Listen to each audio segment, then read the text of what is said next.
Gundam Versus? Yeah. Suriel, you've also been playing this. Have you reviewed it? Yeah. What's the score on that, It's baby? another, game based on a very popular anime series that Bandai Namco has the rights to make games for. Interesting. I gave it an 8.25. Holy 'cause cow, I think okay. It's pretty fun. Fighting game? It's sort of like if you've ever played. Obviously, you guys have all played Virtual On. Sure. Custom Robo. It's sort of like a 3D fighting game, but it's sort of it's very large. What? Gotcha Force? Exactly like that. Yes. Oh, I'm listening. But it's so basically it's like behind. Just imagine sort of like a lock-on game, sort of like Zone of the Enders. Devil May, yeah, sort of like the Zone of the Enders a little bit, where you take the form of a Gundam and you're locking onto an opponent, and all your movements are based around sort of locking on and fighting. Xenoverse. Right. It really is Gotcha Force. It is all of these games, but sort of.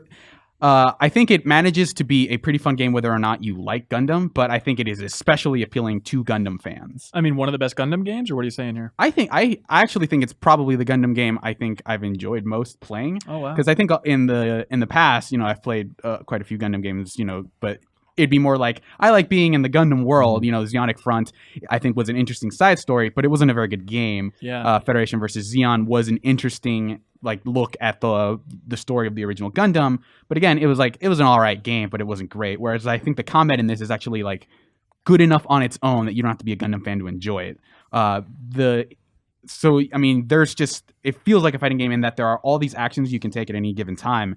And the thing that makes this one sort of its unique flair is that you can basically cancel pretty much anything into anything. So there's all these sort of fake outs of, I'm going to dash in, do an attack, and then cancel that attack into a dash and just sort of keep faking you out until I hit you. But there's sort of a meter that governs that. So you just can't keep sort of faking people out. And so there's moving in back and forth between people's ranges because different Gundams have different kinds of pistols and guns and stuff, and so they'll fire. You'll run in, they'll fire off their laser, thinking, "Oh, I'm gonna hit you," but then you run away from them and dash, and then do a simple combo on them, and it's super fast. Like if you mash while you're playing it, you're just gonna cancel a bunch of actions into each other and basically drain all of your meter, which basically will make you vulnerable to their own attacks. Got it. Hanson, you look like you have a question. Yeah, I just wanted to cut you off and say, when we were in Japan, went to Odaiba in Tokyo and saw a life-size Gundam Quark. Mm-hmm. It's one of those things where it's like, yeah, I guess we can see the big statue of the Gundam. Mm-hmm.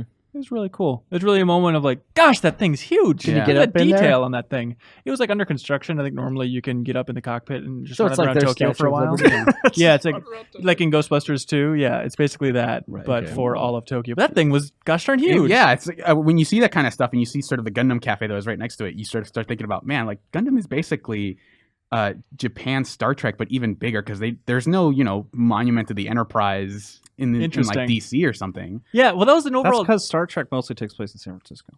Oh, that's true. I guess it did crash there, yeah, into darkness. But is an interesting take on Dragon Ball in general too. Like a lot of the people we talked to, one of them was a Western guy, but he married a Japanese lady, and he's like, "Yeah, my wife just knows everything about Dragon Ball. Like she doesn't even consider herself a fan, but she knows the intricate details. She Trunks' movements of his hands that he can do, Right. every story beat. It's just those certain franchises and series are Right. just ingrained in the storytelling Yeah. culture of Japan. I think It's Gundam amazing. even more so because I think Gundam has the advantage of it's been around since I want to say 79. Wow. So it's been around for almost 40 years, and again, like Star Trek, there have been multiple series that take place across multiple universes, and so Yeah. one of the cool things about this Gundam Versus is that they just sort of throw a bunch of mobile suits, which is a term for Gundams and other machines that you can enter, and they just throw in a bunch of crossover series of here's Gundam Wing, here's Mobile Suit Gundam, here's some of the later stuff like Gundam Thunderbolt and Iron Blooded Orphans, things that Cork is obviously all familiar with. Mhm.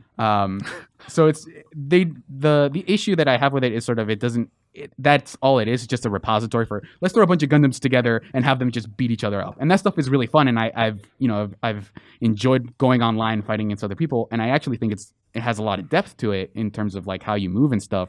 But the arcade mode and the survival mode, they sort of have some fights. It's I remember that fight from that series, but there's no sort of here's why Gundam is cool, or here's the story that you should know about these things. It just Yeah. feels here's a party game that has a bunch of Gundams in it that also is really interesting and competitive. Quick question for you. When you are fighting, are there any levels that take place in a city? Yes. Follow-up question: are these buildings? Can you knock them down and Yes. throw them in? Really? So, Hello, there's- glasses slide down nose.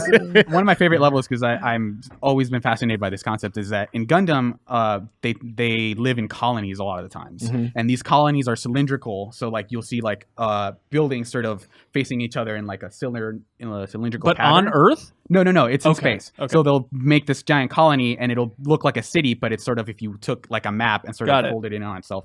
And so you fight in one of those, and so Oh, that's sweet. they don't look like incredibly detailed or anything, Yeah. but you can see like that's a building. I'm about the size of this building. If I dash into it and the opponent fires their laser, they'll destroy the building, but I'll be fine.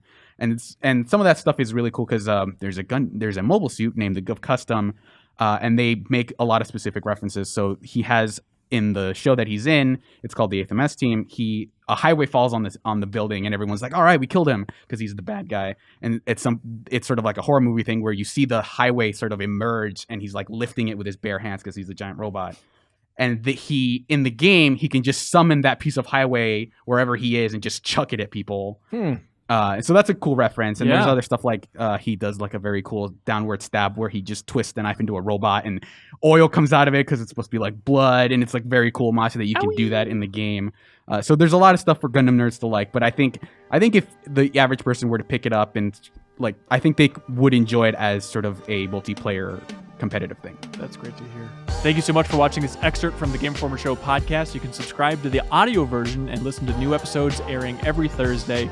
We cover big games on the horizon, games that we've just reviewed. We have long-form developer interviews, a lot of fun stuff. So check it out every Thursday.